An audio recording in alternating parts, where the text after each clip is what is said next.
strike first. Goes after the first one, drills a high fly ball. Left center field. This game is tied. From Javier, Seager hits a high fly ball. Deep right field. A bomb into first. Drive. It's tied.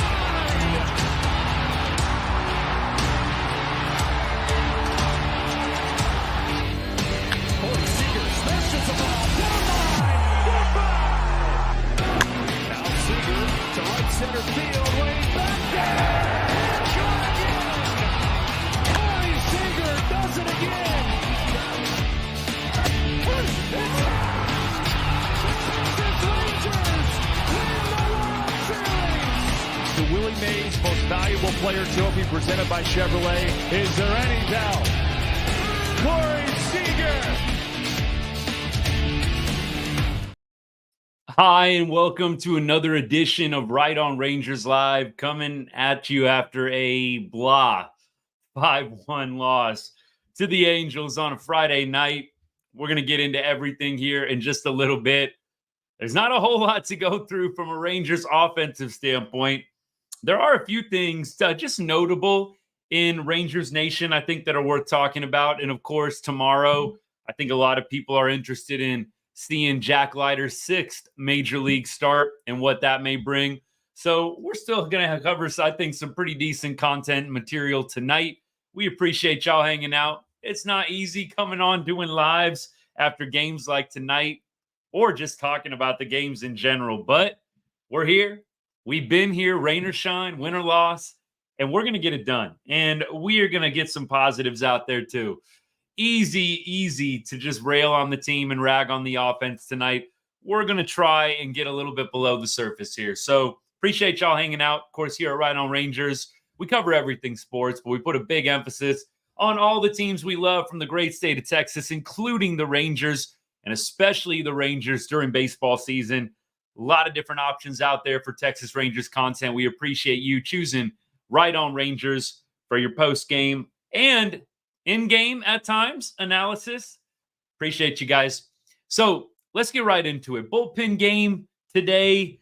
I think Garabito, seeing his name in the probable starter line, was a good sight, I think, for a lot of Rangers fans. I don't know a ton of fans that have been down on Garabito this year. Does he look like a lights-out, dominant swing and miss dude? No. But is he a guy that just grinds out at bats and gets outs? Yes. And he got into a little bit of trouble there in the 3rd inning, I believe. I really wish that he would have been able to finish that out. What a huge double play he got there with bases loaded. A run does come across to score, but you got 2 out, a runner on 3rd. Really didn't understand the mindset of taking him out in that spot. But nevertheless, is what it is.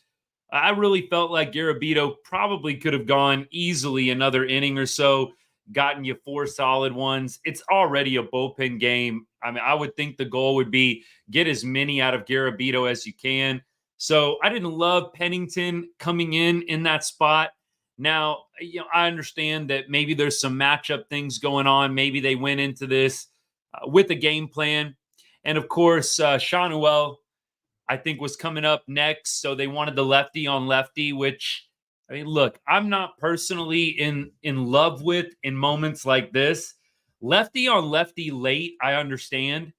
But lefty on lefty and worrying about that matchup in the 3rd inning of a game, I don't know. Personally, I really don't think it matters that much at that point. It's the 3rd inning. We're not in high stakes 8th inning or 9th inning. I really don't care about the Pennington versus Shanuel lefty in the 3rd inning with 2 outs and a runner on 3rd base. At that point, if Garabito gives up the base knock, it is what it is. I mean, that's what Pennington did anyways. I would have liked to have seen more of Garabito. I don't know if it would have made a difference in this game. The offense was absolutely putrid and terrible. And really, when you look at it, the Rangers have scored 4 runs in 2 games against the Angels. I mean, that's got to tell you something about the state of the team right now. 4 runs in 2 games against one of the worst teams in baseball. That's where we're at right now, y'all. But Garabito, look, I really feel like the Rangers have low-key done him wrong in 2024. I feel like there's been a lot of guys that the Rangers have had up and down, minor leagues to major leagues. And Garabito, all he's really done is pitch outstanding in nearly every start, nearly every outing, I should say, because not all of these have been starts. I think he's had 2 or 3 of those. But Grant Anderson has had more major league time on the roster this year than Garabito has. How does that make sense? I feel like low key, just kind of under the radar, Rangers have done Garabito wrong. I really feel like he should have been getting more opportunities this year. And for whatever reason, maybe it's because they don't view him as a long-term guy. That's actually the only reason that really makes sense to me why you don't have Garabito in there more this year is they really didn't feel like he was a long-term guy, kind of just an innings eater when you're short on guys. And hey, we need Garabito for a week because we've got multiple guys who are tired or on the shelf or whatever the case may be. And so we'd rather have an extended look at guys like Grant Anderson. That's really the only thing that makes sense to me. I don't know why they needed a whole lot more extended looks at Grant Anderson. I think every inning that Grant Anderson threw over the past week or two, you probably could have given to Garabito and it would have been just fine. But whatever, look, we don't get paid the big bucks to make these decisions, as we like to say. But Garabito, look, I feel like he could have had an opportunity to get out of that third inning, probably would have, and then he could have pitched the fourth. Look, Pennington comes in, gives up the base knock. He did not have a ton of pitches in this one, so perhaps they're trying to save Pennington for the next 2 games, Saturday, Sunday. But Urania comes in. I thought he pitched 5 2/3, quality baseball, nearly a quality start, even though, of course, he's not starting. 5 2/3, 3 earned runs. I mean, Garabito and Urania, I know that they're guys that just on the surface level you think about as middle relief innings eaters. Maybe the play was to use those guys in the 7th inning and use them in more high leverage spots.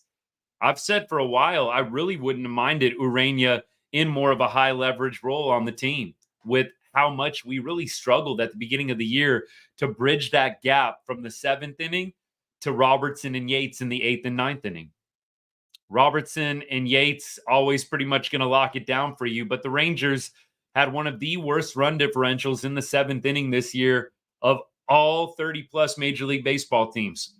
So I really think that the play should have been to get Urania, maybe even Garabito, in a little bit more of a high leverage role in this bullpen compared to the other options.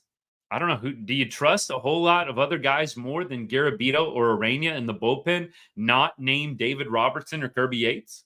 I can't say that I do. Leclerc, I don't trust Leclerc more than Garabito or Urania. I don't trust a lot of those guys. I don't trust Pennington more than Garabito or Urania. I could go down the list. I could keep going. There's just not a lot of guys I really trust to get the job done more than Garabito or Urania, not named Robertson or Yates at this point. So, look, it is what it is. It's September. The season most likely over, at least at the end of September, right? But I think that at this point, you're trying to build positive momentum, see what you got for 2025. Urania, one-year deal, right? So I don't know. Hopefully he's kind of flown under the radar. I mean, I doubt it with all of the advanced scouting stats, analytics in today's game. I'm sure he hasn't. And Urania, not a big swing and miss guy, so maybe not very appealing, at least a widespread to other teams. I hope we can get Urania back. I'd love to have Urania back on another 1-year deal. I'd love to have Garabito back. Look, the grass isn't always greener. You got guys that can just get outs. I think you got to take that. I really do. John, what's up, man? Thanks for the comment. Appreciate you. Why in the world would we start Garabito tonight? Urania should have started, and then Garabito after. Pulling him after the double play was just crazy. Pennington comes in and immediately gives up a run. Look, it's such a fine line, and I know what the Rangers apologists are going to say, the people that just are going to defend every single move that Bruce Bochy and the coaching staff makes. I'm not one of those types of fans, full disclosure. I definitely am an optimist, glass half full kind of guy, but I'm going to call it like it is, just like my friend John here does. And when we don't like a move, it's okay to disagree. I mean, seriously, that's what makes it fun being a fan and fun doing shows like this. Everybody agrees with each other. What fun would we have on this show? So I was actually okay with the Garabito start, but for me, the pull of Garabito after the clutch double play ball. So Garabito makes a great pitch, gets a double play. And look, you're trying to work on things, right? The vision, I get reminded of this by some of these fans I'm telling you about, some of these Rangers apologists, the trust the process, everything the coaching staff does is gold. Why wouldn't you want to see what Garabito can do with 2 outs and a runner on third? It's the third inning of a meaningless game. Why not see what Garabito can do? See if he can get out of the inning. After a clutch ground ball double play, you pull him? I thought we were working on stuff. There's no reason to match up lefty-lefty in the third inning of what is most likely going to be a meaningless game. So personally, was not a fan of that. Didn't mind the Garabito start, John, but I can see your point. I thought Urania was going to start this game. We didn't have an announced starter at the end of the live last night, but I fully expected Urania to get announced. So same thought process there with you, bud. When Garabito was announced, I thought to myself, you know what? Cool. Good for him. They're giving him an opportunity. He deserves it. He's got a sub-3 ERA. He deserves it. But for me, not letting him get out of that third inning was an odd move. And it's not the difference in the game per se because the offense was so terrible, but I didn't love it. You know, we know that early wrong moves can make a big difference in a ball game, the momentum. And so I didn't love it from that standpoint. For me, I want to see the Rangers do some different things developmentally. I want to see different guys get opportunities, but I don't want them throwing in the towel on some of these games. I don't know. There's a difference between looking to 2025 and seeing what you got for 2025 and just putting your team in straight up bad positions. Like, you don't have to put the team in bad positions just so you can see growth. Like, I think you can still try and win ball games while giving guys opportunities. Look, clearly, the only thing I can think of is Garabito is just a guy they don't see in the long-term plans. And that's why they're a little bit less willing to have him play in a multitude of games and maybe a little bit less willing in this spot to let him go a little bit longer. It's really the only thing that makes sense to me. I really don't get why you wouldn't have wanted Garabito going 4 innings tonight. I would have personally gone 4 innings Garabito, 5 innings Urania, and called it a day. Or flip it. Urania goes 5, Garabito pitches the last 4. I thought that was going to be the move tonight. Pennington coming in to match up lefty-lefty against Shawnuel, who got a base hit off Pennington anyways. Just an odd move for me. John says, when we had first and third with 1 out in the first and couldn't score, I knew it was going to be one of those games.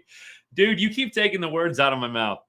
But that to me was just quintessential Rangers baseball in 2024. So it wasn't bottom of the first, though, right? Wasn't it like bottom of the second, something like that? I think it was bottom of the second. Doley strikes out swinging. Nate Lowe draws a walk. Zeke singles. So you got first and third. Sandro comes up. And, you know, Sandro's getting an opportunity right now. I totally get it. I'm happy that some of the rookies, some of the minor league guys are coming up. So Sandro comes up, flies out to right field, not deep enough to advance Lowe from third base. That's a tough spot for a minor leaguer. You do need to get a productive out there. Look, I'm going to give him a little benefit of the doubt. It's a tough spot. You're getting an opportunity in the big leagues. You got first and third, 1 out. Look, I'll give him a little bit of a pass tonight because he's not one of those seasoned vets per se, but got to put the ball in play in a way that makes the defense work and allows the runner from third base to have a legitimate chance at scoring. Got to get the fly ball deeper, or you got to hit the ball on the ground right side and beat it out. There's a lot of different ways you can score a run from third base with 1 out, with less than 2 outs. And so then you get Carson Kelly coming up, grounding out for the force out, and the Rangers aren't able to get a run with first and third, 1 out. And they've done that a lot this year. And so, yes, when that happened, you kind of knew this is going to be a long night. Can we talk about, though, the Angels pitchers just dominating the Rangers? Like, look, what's his name? Aldegheri aside, the Angels starter, Aldegheri aside, Brock Burke comes in and basically dominates the Rangers in his inning of relief. And didn't you just know that Brock Burke was going to come in and just be lights out? And look, it pretty much lights out. Simeon hits a little soft ground ball to third base. Then you had, a double play ball and then a strikeout from Burke.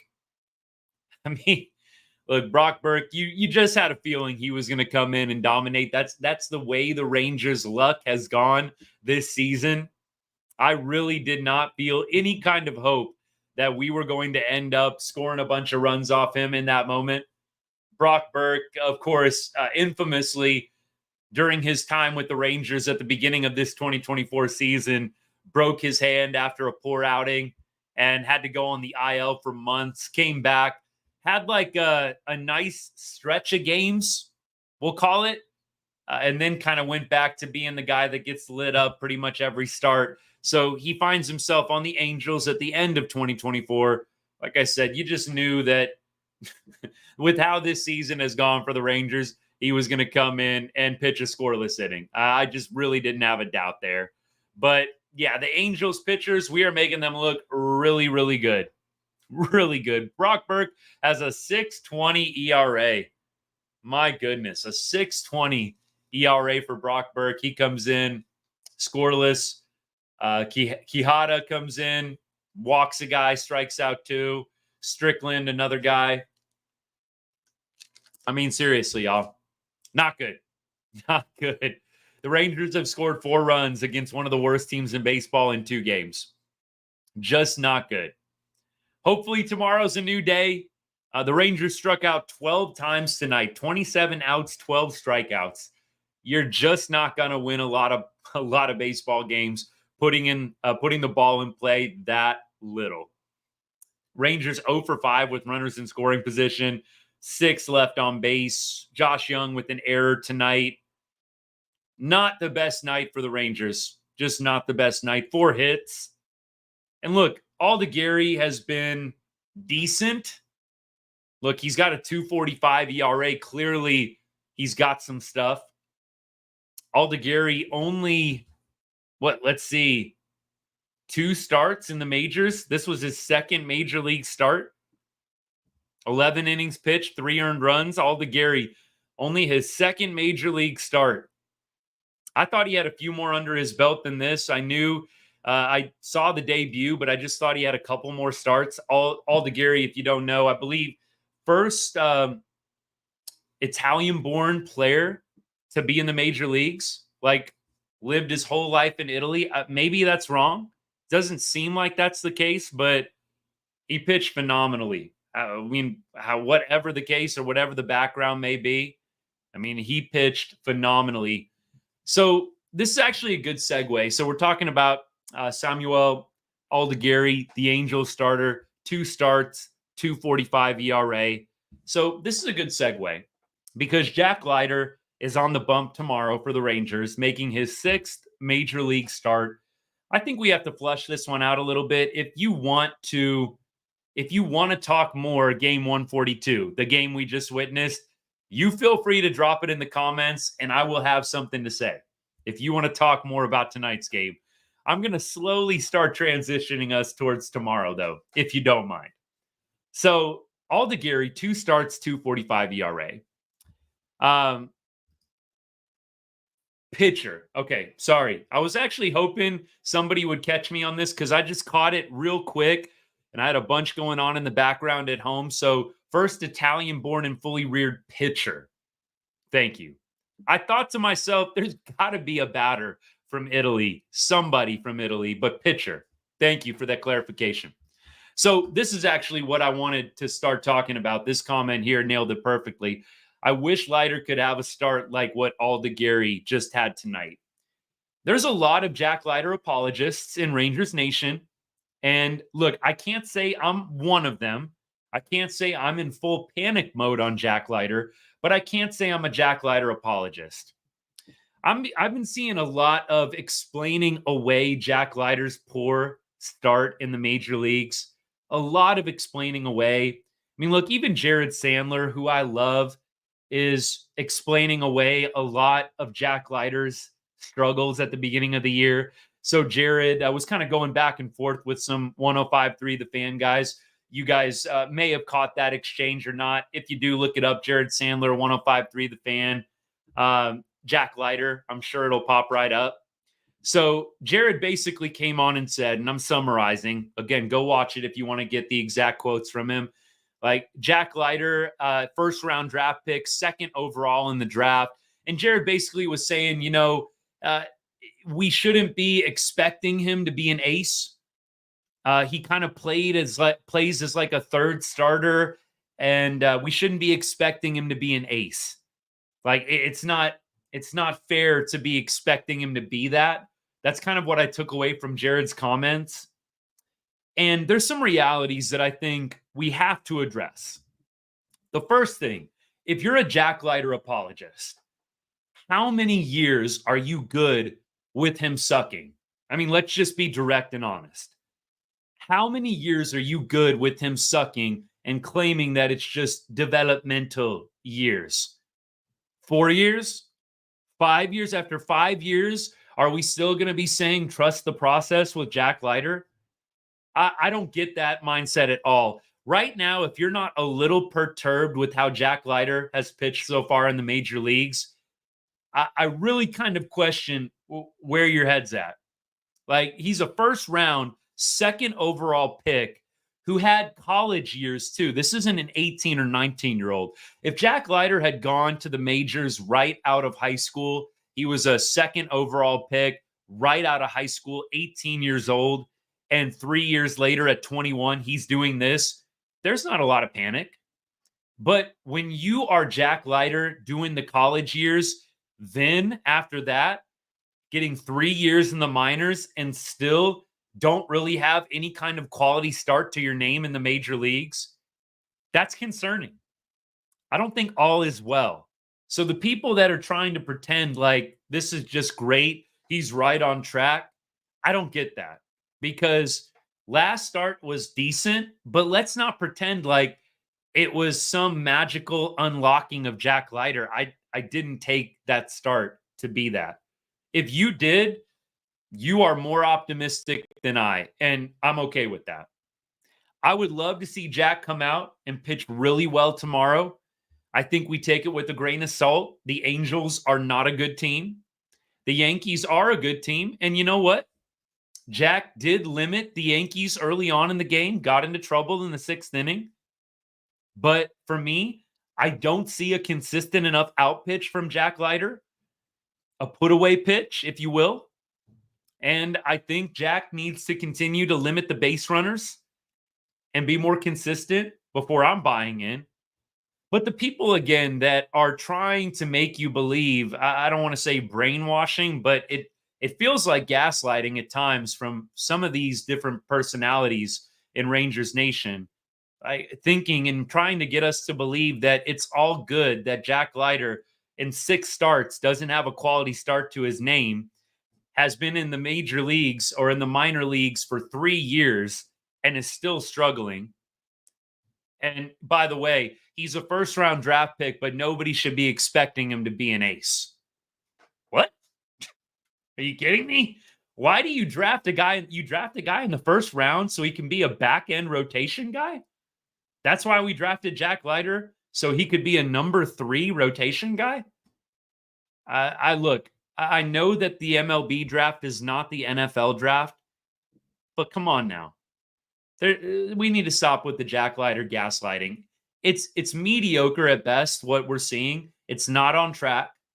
I hope that he rebounds and continues to pitch well. I don't root for Jack Leiter to fail at all. So that's the other thing that's frustrating is if you are of the mindset that Jack is a little bit behind, you're labeled a hater. You must hate Jack Leiter because you think he's a little bit behind right now. I don't hate any Rangers player. I love the Jack Leiter pick. I am rooting for Jack. I want to see him have a great start tomorrow. I will get on and sing his praises tomorrow if he goes 6 innings, 3 runs or less. Even if he goes 5 innings, 3 runs or less, you will hear me sing some praises tomorrow. But look, we can't go one start and blow it up. Oh, he went 5 innings and only gave up 2 runs against the Yankees. Yeah, but then he loaded the bases in the 6th inning. And no, he didn't get an opportunity to finish the 6th inning. But I don't think we can assume Jack Leiter gets out of a bases loaded no out jam in the 6th. That could have gotten ugly really quickly. Was it a great first 5 innings? 100% it was. Does Jack still have a long way to go? And should he be held to a higher standard because he's a first round pick? 1,000,000%. Here's another reality. Can we all agree that first round draft picks don't always work out? See, that's the other thing is you've got some people in Rangers Nation assuming Jack Leiter is going to work out. There's been so many first round draft picks that have flamed out. Another one that I'm worried about is Justin Foscue. Justin Foscue was a first round draft pick in 2020. Justin Foscue is hitting 075 right now. Like, can we all just agree? Sometimes first round draft picks don't work out. We're not saying Jack Leiter isn't going to work out, but can we just agree that it's a possibility? So the people that are worried about Jack, they have every right to be. First round draft picks flame out. I can go through every single draft from 2024 back to the beginning of the draft and its origins, and you will find no name first rounders that never even made the major leagues. It happens. The fact that Jack has made the major leagues is a huge accomplishment. For a first round draft pick, the expectations are higher. You're not just satisfied that he made the majors. First round draft picks, in my opinion, you shouldn't be drafting as this could be a really nice 4th or 5th starter for us. When you draft and you drafting in the first round, you're trying to draft a star, and I'm not going to be told differently. There are a lot of savants out there trying to tell you that you don't draft a first round player in the Major League Baseball draft to be a star. Come on now. I don't know, y'all. I've been a little bit perturbed by the Jack Leiter gaslighting, the people that refuse to allow any criticism of the guy. Look, y'all know how it rolls here, right on Rangers. We admit when we're wrong. We're transparent when we didn't get it right. We call it like it is based on the stats. We try and weave in a little bit of optimism.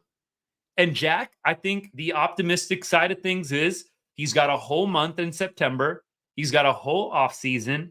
He's got some great pitchers on staff that can hopefully help teach him and mentor him. DeGrom, Evo. There's some other guys, some other vets as well that I like. Malley. But look, he's got some good mentors potentially on the staff. He's got spring training next year. Time is still on his side. But if Jack Leiter stinks it up in 2025, how are you not concerned? And if you're not a little bit concerned right now, what? You're flipping a switch next year when he comes out the gate poor, and now you're concerned? I mean, look, if you're not concerned right now, when are you going to be? I guess is my question. I know we've been going on about Jack Leiter for a while now. Let's put a bow on it this way. He's pitching against one of the worst teams in baseball tomorrow. He has an opportunity the rest of this season to be a starting pitcher for the Rangers. That's invaluable experience. With Malley and with Gray getting shut down, I think that it's a great, great spot for him to really be able to feel some consistency. So I think that can play into the psyche a little bit. Am I going to get sent down? If I suck, if I blow it up in this start, are they going to send me down back to the minors? I don't think he really has to deal with that anymore right now. I think he's pretty much a starting pitcher in the rotation the rest of the way. Not that there's much time left, but He might have 3 more starts, including tomorrow, left in him. But you kind of know at this point, Jack is a mainstay. And hopefully that gives him some confidence and settles him a little bit. So that way you're not putting so much pressure on yourself because getting sent down is possibly at stake. So I think all of those are positives working in his favor, but we have to stop being pumped about 5 innings and 5 earned runs. This is our first round draft pick. It's the same reason why I am a little bit down on Justin Foscue. Dude, you were our first round draft pick. You played SEC baseball, which in my opinion is the highest level of college baseball. So Foscue, you played Mississippi State, correct? I mean, you're playing the highest level of college ball. You're our first round draft pick, and you're hitting below 100 in what I would say is a decent sample size of at-bats at this point. Look, it's not a ton. And the thing that I could give Foscue is he was injured, and the injury very well may have messed with him and all of his progress in the 2023-24 offseason. Foscue did have a nice spring training. So maybe we give Foscue a break and we chalk it up to, yeah, the injury got him off track. But for me, I'm not sitting around happy or making excuses for Foscue. Dude, you're hitting 075. That is terrible. And yes, he's a rookie. Yes, he's figuring it out. But let's not sugarcoat it. He's been horrific, as John points out in the comments. And going back to what I said, what's the point, John says, in a first-round draft pick if you aren't supposed to be picking the best and highest potential player? So, again, Jared Sandler coming on, and I love Jared. Love Jared Sandler. Think he's awesome. Agree with him most times. One of the rare times I don't agree, you drafted Jack Leiter and you had in mind this is going to be a great number 3 starter. Then why draft him first round? I don't get it. And I know that there's going to be some baseball geniuses telling you that's an NFL mindset. I'm not settling for that excuse. If I'm drafting somebody in the first round, I'm trying to draft a star, not a guy that's safe and might end up being a back-end rotation dude. That's just me. Let me keep on rolling, y'all. So Jack Leiter tomorrow, and let me go ahead and preview that matchup for you since we're already on the topic. So hopefully we get a great start from Jack. I know there'll be a lot of I told you soing. You can book it right now. If he goes out and has a great game, you are going to see a lot of people pointing fingers saying, I told you so. See, I told you. I told you Jack was fine. All of you are just overreacting. You don't know baseball. I already seen those types of comments getting thrown. You don't know baseball. You're overreacting to Jack Leiter's struggles. 3 years into the 3.5 years in after being drafted. You don't know ball because Jack Leiter is struggling and you're criticizing him. Trust the process. Come on now. Come on now. Aaron makes a good point. Wenzel got DFA'd batting 075. Now, let's check out Wenzel's stats. Like Wenzel, I don't know a whole lot about where he was drafted and all of that kind of stuff. I think first-round draft picks are always going to have a lot more runway. They just are. So Wenzel was a 37th round draft pick in 2018 and then a first-round draft pick in 2019. So, Aaron, this is actually a great comp. This is something I didn't know. So Wenzel was a first-round draft pick. Oh, my gosh. I'm going to need a second, y'all. So back-to-back first-round draft picks, Wenzel and Foscue. Wenzel was 2019 first-round draft pick by the Rangers. Foscue was first-round draft pick in 2020. So back-to-back years, our first-round draft picks come up and are basically unplayable. Foscue, I think, is getting lucky that the Rangers are where they are. There's no way Justin Foscue would be on the Major League roster right now if we had even a shot at making the playoffs. But that is alarming to me. 2019 and 2020, back-to-back years, you went Wenzel and Foscue. Thank goodness for Josh Young. I mean, Josh Young, I know, is having his struggles, but I think we can agree Josh Young has some major league talent. But to whiff that badly in 2019 and now potentially in 2020, Wenzel and Foscue back to back, that's painful. There's no other way to get around that. That's straight up painful. And Foscue, maybe a guy that you do move on from. I think they were really hoping he could turn into something special. Nate Lowe, kind of just giving you mediocre right now. We know he's a Gold Glover. Nate Lowe, very solid defensively, but let's be honest, Nate Lowe is mediocre at best at the plate. And I think they were really hoping Foscue would develop into a nice corner infielder. That hasn't really been the case. I still can't get over this, y'all. Aaron, thanks for bringing it up. I still cannot get over Wenzel and Foscue were back-to-back first-round picks in 2019 and 2020. You got to be kidding me. I'm darn near speechless. I know that this shouldn't be brand new information to me, but it's just sinking in. Back-to-back years, we drafted that poorly in the first round. And look, I don't want Jack Leiter to be a part of that, but he will be. So 2019, 2020, 2021, you had Wenzel, you had Foscue, and then you had Leiter. Leiter was 2021.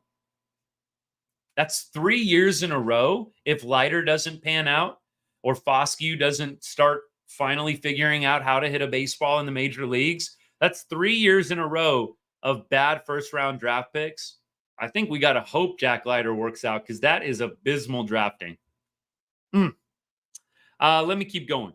John, this sums it up well. I'm hoping and praying Jack has a great game. Nobody's wanting him to fall apart. Nobody is wanting Jack to fall apart. We all want to see him do well. But there are some realities. And the reality is if Jack does not start pitching well, it's very fair to start questioning whether or not he is going to work out long term. There's not an eternal runway, even if you are the son of a major league player and a first-round draft pick. Look at Wenzel. There wasn't an eternal runway for first-round draft pick Davis Wenzel. They DFA'd him. And that is what will happen to some of these other first-round draft picks if they don't perform. I do agree. You got Young right. You got Langford right. I really do feel like those were good, solid picks. So good bounce back years in 22 and in 23. Good bounce back years.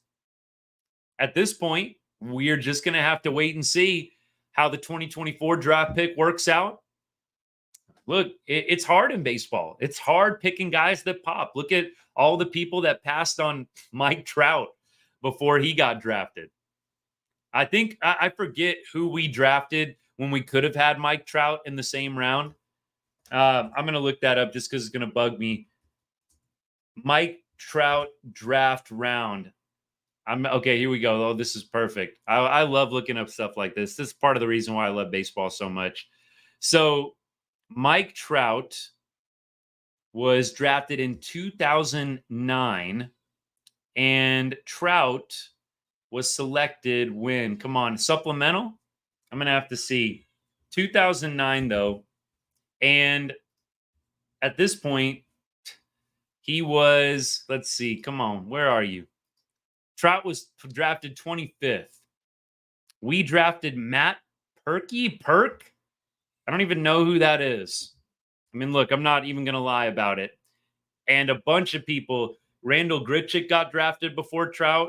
Shelby Miller, former Ranger, got drafted by the Cardinals before Mike Trout. Let's see, Mike Leake got drafted before Mike Trout. Mike Minor, former Ranger, in the 2009 draft, drafted before Mike Trout. Steven Strasburg was drafted first in that 09 draft. So look at how many people passed on Trout, and look at what he became. I mean, it's just hard in the major leagues, right? It's just hard to know who is going to pop and who's not. I mean, I don't know. I think it's easier to be critical than it is to actually draft really, really good players. It's easy because so many guys don't end up working out. But look, first round, you would like to hit on your first round guys. I think you get past the first round and it gets tough. But in the first round, you would like to hit on guys like that. Let's see here. The Rangers took DJ O'Shea in the 6th round in 2022. He's lighting up the minors. He is top 10 players. Well, absolutely. Look, I think it goes without saying, we're being hard on the first round draft picks, but absolutely there are gems to be found throughout the draft. And the Rangers, I can't say they're terrible. I mean, look, Kumar Rocker looks amazing right now. Kumar Rocker looks outstanding. So I'm not sitting here saying the Rangers are awful at drafting in general, but the facts are the facts. The last several first-round draft picks have not been great, and I don't really think that's debatable. Hopefully, Jack Leiter doesn't become a part of that list. I don't know. Who did we pass up in 19, 20, and 21? That's a good question. Now, we'd have to go back and look into the 2019 draft. I'll just, out of curiosity, we got a little time here since there wasn't that much good stuff to talk about in the game tonight. The 2019 MLB draft, I don't know if it's going to show me. So we drafted, 2019, we actually drafted Young, and then Wenzel was a supplemental, I believe. Wenzel was a competitive balance first rounder. Okay. So we did get Josh Young in the 2019 draft, but then Wenzel was a supplemental pick. Fair enough. Now, some of the guys drafted after Wenzel that you could have ended up going for. So this is painful. Gunnar Henderson was drafted right behind Wenzel. Gunnar Henderson for the Orioles was drafted immediately after Wenzel. That's painful. I didn't have to go very far to figure out the pain of drafting Wenzel over some of the other guys in the 2019 draft. Gunnar Henderson was selected 42nd, right behind Davis Wenzel at 41. Now, I'm going to go through the rest, and we're going to see if I can find anybody else of note in round 2. Let's see. Josh Smith was drafted by the Yankees. We ended up getting him. He was drafted 67th. Rangers Josh Smith we're talking about. I'm just going to go a little bit further here in the 2019 draft and see if there's anybody else worth talking about. Michael Harris for the Braves was selected 98th. I think I'd rather have Michael Harris than Davis Wenzel at this point. We're continuing on here. A little bit more, y'all. A little bit more. Don't know if we're going to find anybody else of note, but we're trying. Cody Bradford, Texas selected him 175th in that draft. Man, they really were high on Wenzel. There's some other guys that I know, but I don't know if y'all would know. Just minor league guys. I know we're not all up on them. But look, Gunnar Henderson's got to be the big one there. You could have had Gunnar Henderson. Kerry Carpenter, a Detroit Tigers outfielder who has, I think, had some decent games. Decent seasons for the Tigers, 562nd in that draft. The Yankees actually drafted Jack Leiter 615th in the 2019 draft, right out of high school. But he decided, of course, to go to Vandy. I think that's about all we can go through. There's some more names in here, but I think that's good for now. Gunnar Henderson's got to be the big one there. That's a big time ouch. Gunnar Henderson was right there for the taking, and you went Wenzel, and it happened to be infielder versus infielder. I mean, Wenzel's glove plays, but wow, I would love to hear the rationale. That's why it would be fun to kind of be a fly on the wall. Like, how did you decide Wenzel was better than Gunnar Henderson? That's painful. All right, y'all. I gotta get out. I don't even want to go to 2020 and see who came after Foscue, but you know what? Curiosity is going to get the best of me. Let's see who came after Foscue in the 2020 MLB draft. So Foscue goes 14th, and let's just go down from there. Jordan Walker for the Cardinals, pretty notable name at this point. Let's see, Cavalli for the Nationals, one of their top pitchers. Bobby Miller for the Dodgers. Austin Wells, great catcher for the Yankees, went after Foscue. Jordan Westberg for the Orioles after Foscue. Let's see who else. We're getting into the second round right now. I don't think we'll go too far past the second. Evan Carter, we drafted after Foscue in round 2 of 2020. So Evan Carter and Foscue, same draft. Mason Wynn, that's probably a notable one. I think we've seen what Mason Wynn can do for the Cardinals. 54th overall, Mason Wynn was drafted after Foscue. And let me see some other ones. There's some pretty big time minor league prospects. Again, I don't want to get into all of them because I don't know how many of y'all are up to date with all of the top prospects. Might just be a little meaningless for me to start name dropping, but there's a number of top prospects that were drafted in this 2020 draft. I'm in the 4th round right now and not finding too many others. Spencer Strider. Wow. Spencer Strider was drafted 126th in the 2020 draft. Strider, of course, out with an injury for the year. Tommy John, right? But Strider was drafted after Foscue. That one hurts, but clearly a lot of other teams didn't know about him either. And then let's go to 5th round and call it. I don't think we need to go further anymore. Let me see. I think that's about it. I don't think there's anybody else. Strider's got to be the big one, though, along with Mason Wynn. And I would also say Austin Wells up there. Look, not great. It's painful to look at some of that.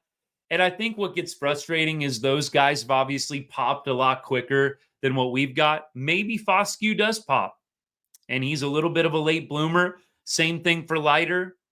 Same thing for some of those other guys. Wenzel, maybe he catches on with the team and starts lighting it up. But you know what? I just feel like more often than not, the guys that are legit are pretty good right away. And there really isn't a ton of wait time. There's not a 3 or 4 year wait time for a lot of these guys. Can it happen? Yes, absolutely. But I think a lot of guys that are all-stars pretty quickly. I mean, look at Mike Trout.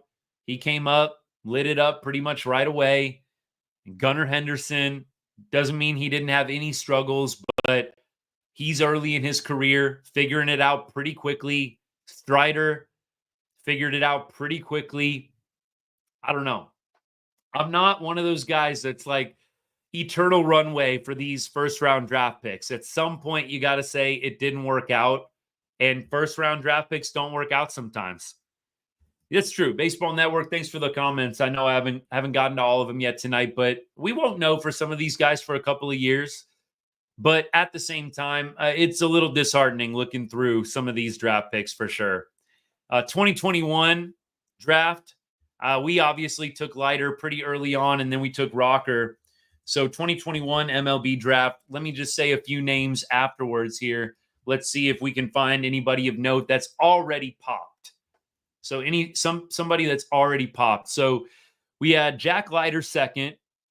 Cowser was 5th. Cowser probably going to win AL Rookie of the Year this year. Let's see who else.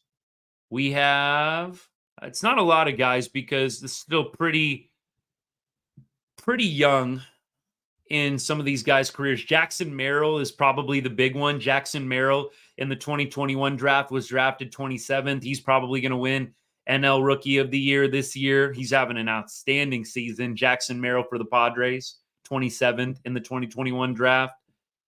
Who else? Let's see. We're in the 2nd round now. Just going through, seeing who was drafted after Jack Leiter. Anybody of note? James Wood was drafted by the Padres. James Wood's having a nice little first season for the Nats at this point. He was traded, of course, away from the Padres to the Nats in the Juan Soto deal, right? Let's see. We're into the notable selections in the 3rd round. Mason Miller was drafted 97th in that draft, in the 2021 draft, the Leiter draft. He appears to be doing pretty well so far in the major leagues. Tanner Bybee, a pitcher we've seen a couple of times, has pitched pretty well against us for the Guardians. He was drafted 156th. So, look, there are definitely some players on this list that are already contributing pretty well at the major league level. It's hard, y'all. It just is. It's hard with the baseball draft to know who's going to pop and to know who is going to end up being a stud. It happens all the time. Guys get picked way low and they end up being all-stars. And then guys that get drafted high don't pan out. I hope that is not the fate for Leiter. I'm looking forward to his start tomorrow. I hope that we can continue on that positive trajectory. But I think if he has a rough start tomorrow, you're going to see some fans start to call out a little bit more the struggles, the lack of development. I don't want to say tomorrow is like a big start for Leiter, but I do think you're going to start seeing some criticism start to mount if he doesn't have a decent outing tomorrow. Just my opinion. Of course, it is Right On Rangers. So, yeah, that's pretty much what you get the entire show. But, hey, little disclaimer there. But we don't get everything right. But that is where we're at with Jack Leiter. Let's start wrapping things up. So, around the league, we ought to just go through some scores real quick. In the West, I think Houston did get a win today. Oakland is tied 2-2 with Detroit. We also have Seattle beating the Cardinals 6-1 in St. Louis. Arizona is playing the Astros right now. They got blanked tonight by Valdez. Valdez only gave up 2 hits, I believe, tonight. Very, very solid performance from him. Let's see how many innings he went. He went 7 innings, 2 hits, 7 Ks. And Alvarez had a couple of bombs. Jordan Montgomery came in relief, gave up 4 earned runs. Poor Monty. Dude, that guy left Texas and has just not been the same since. Jordan Montgomery getting lit up against the Astros. The irony. The Astros killer Jordan Montgomery last year getting lit up against the Stros. Look, you can't be that great against the Stros forever. But I feel bad for Monty. Kind of got screwed in the offseason with Boris playing hardball with the contract and has had a really, really tough year. Didn't get a full spring training. I wonder, I don't think he's going to opt out just because the deal is too lucrative for the second year. Nobody's going to give Jordan Montgomery $25 million a year next year. So I think if you're Monty, clearly you're opting back in and you're trying to rebound so you can go get another contract in a year and a half. But Montgomery, man, he did not play it well with Scott Boras in the offseason. Feel bad for the guy. And he is at an ERA of 6.43 this season. Don't know if he'd be doing any better with the Rangers. Maybe, maybe not. But I think that was a good move, not giving Monty $25 million. That is, I think, something that CY needs to be credited for. I mean, he gets a lot of crap for not going out there and getting a few more solid players. I do think we have to look at who he didn't go and get that hasn't worked out. And I think Montgomery, if CY would have blown $25 million per year on Jordan, and then he would have had this type of season, that would have been a really, really bad call and decision. That would have really crippled the Rangers going into 2025 as well. So, look, got to give CY some credit. Probably the best move not to go out and get Jordan Montgomery, who has struggled a ton with the Diamondbacks this season. All right, y'all, tomorrow, let's go through. We have a game time tomorrow of, come on, 6:05 again. A lot of night games in a row here. 6:05 start, Jack Leiter on the bump against Tyler Anderson. Rangers numbers against Anderson. Duran, 1 for 8 with a home run. Doley, 2 for 16, 125. Jonah Heim, actually, 533 average against Anderson in his career in 15 at-bats. Josh Young, 2 for 5. Carson Kelly, batting 211 in about 20 ABs, so I think about 2 for 19 is how it reads. Nate Lowe is not good against Anderson, 118 batting average and 17 career at-bats. Marcus Semien is batting .091 against Anderson in 11 career at-bats. Josh Smith, 1 for 2. Leote, 2 for 6.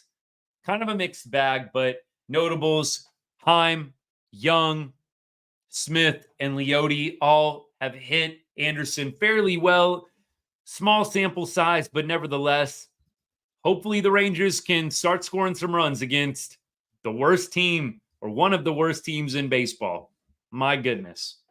All right, y'all. I think it's time to wrap things up. Appreciate all of y'all tuning in. We're going to be back at it tomorrow. Hopefully the Rangers bounce back and get us a win. But at this point, it's on to the Jack Leiter start. Hope you'll join us again for some more post-game reaction and analysis.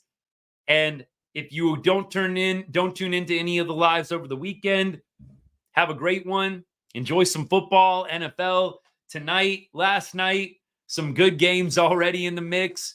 We will be going live on Saturday after the Longhorns game tomorrow and after the Cowboys game on Sunday. So we are very excited about expanding the show out to multiple teams and sports. We're always going to be talking Rangers, and we're going to finish out the Rangers season strong. But we are adding Longhorns and Cowboys to the slate. Excited about that. If you know anyone that loves the Rangers, Longhorns, Cowboys, loves football, loves baseball, send them my way. Let's keep growing this good group of people we got, talking sports, talking baseball, talking Rangers. I love it. And if you're not following, not subscribed to the channel, hit that follow or subscribe button. Hit that notification bell. Stay up to date with all of our latest and greatest content and get notified every time we go live. Hope you have a great rest of the Friday night and a good weekend ahead. Catch us tomorrow post-game after hopefully a Texas Rangers win to at least ensure a split in this 4-game set with the Angels. And as I say to end every show, God bless and go Rangers.